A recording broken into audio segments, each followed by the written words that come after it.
Sebetulnya kita satu proyek yang kerja tentang tata guna lahan.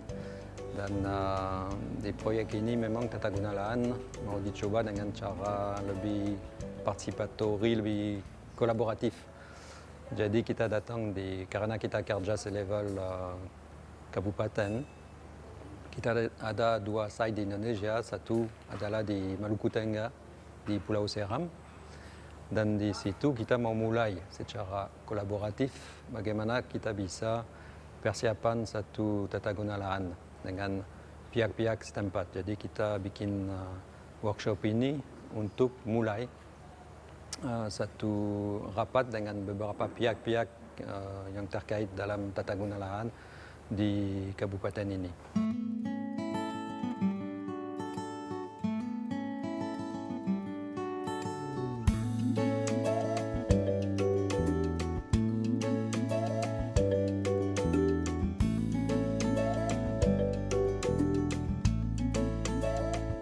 Masyarakat belum secara menyeluruh mengetahui tentang semua regulasi yang mengatur tentang hutan di Maluku Tengah. Dan oleh karena itu kita di dalam pelaksanaan tugas sehari-hari, kebetulan saya di bidang perlindungan hutan, itu banyak sekali kita temu ada penebangan hutan dan ada peredaran hasil hutan secara ilegal. Ini sesungguhnya ketika saya dalami persoalannya, maka yang pertama adalah bahwa semua regulasi yang dibuat oleh pemerintah itu belum sepenuhnya diketahui oleh masyarakat. Kawasan hutan yang bagaimana? Lalu rakyat punya di mana, negara punya di mana? Kalau semua milik negara, lalu rakyat punya di mana, Pak?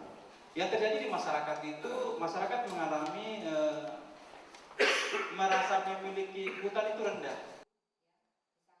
Tata guna lahan itu masyarakat itu tidak paham. Misalnya saja Undang-Undang 41 kalau tidak salah ya tentang kehutanan itu, di mana ada pembagian-pembagian wilayah hutan konservasi, hutan produksi, hutan lindung dan lain-lain, itu masyarakat tidak paham. Yang masyarakat tahu hanya untuk melangsungkan kehidupan mereka, mereka harus membuka hutan. Hutan itu tidak tahu dia di daerah hutan produksi ke hutan konservasi ke ini ya, masyarakat tidak salah. Saya setiap saat ketemu dengan pihak pemerintah, pihak LSM yang mendatangi negeri saya mohon agar mereka bisa memediasi kita. Untuk kita rujuk kembali dengan saudara-saudara kita yang ada di Sleman, supaya tata guna lahan itu bisa digunakan untuk kepentingan masyarakat ini secara umum. Baik kita yang ada di Horaling maupun yang ada di Sleman.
Kalau bicara tentang ekosistem Pulau Seram, formasinya banyak ya. Tapi yang menjadi konsentrasi kegiatan kami adalah di hutan primer, hutan bekas tebangan, dan hutan sekunder. Ada juga bentuk formasi yang lain, tapi untuk keterbatasan waktu ya, kami fokus pada bentuk penutupan lahan yang dominan.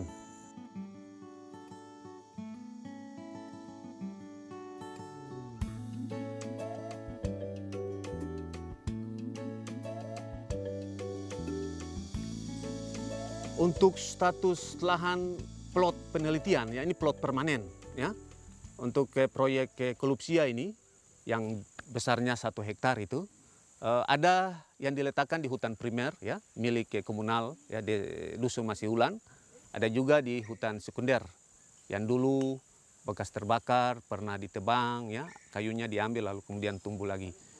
Itu statusnya kita memang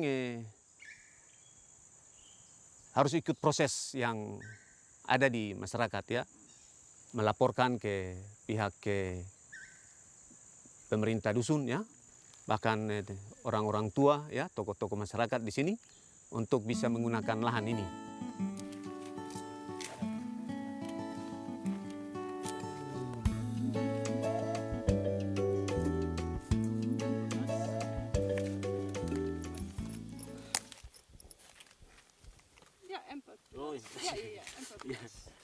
Status lahan itu sebenarnya kan sebelum tahun 82, sebelum Taman Nasional itu masuk, itu status tanah adat yang dikhususkan untuk kehidupan masyarakat yang mau berkebun dipersilakan, tapi pada dasarnya juga ada aturan-aturan negeri yang mengatur mereka, bukan dibebaskan aja gitu, tapi diberikan pemakaian lahan itu minimalkan sesuai aturan 79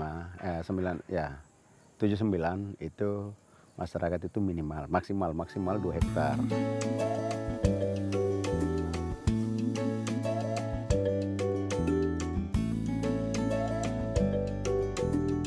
Nah, jadi perlu ada kerjasama antara pemerintah dengan masyarakat, institusi terkait, sehingga semua yang diharapkan menjadi satu program, dan kita selaku masyarakat kita juga tidak merasa semacam dirugikan.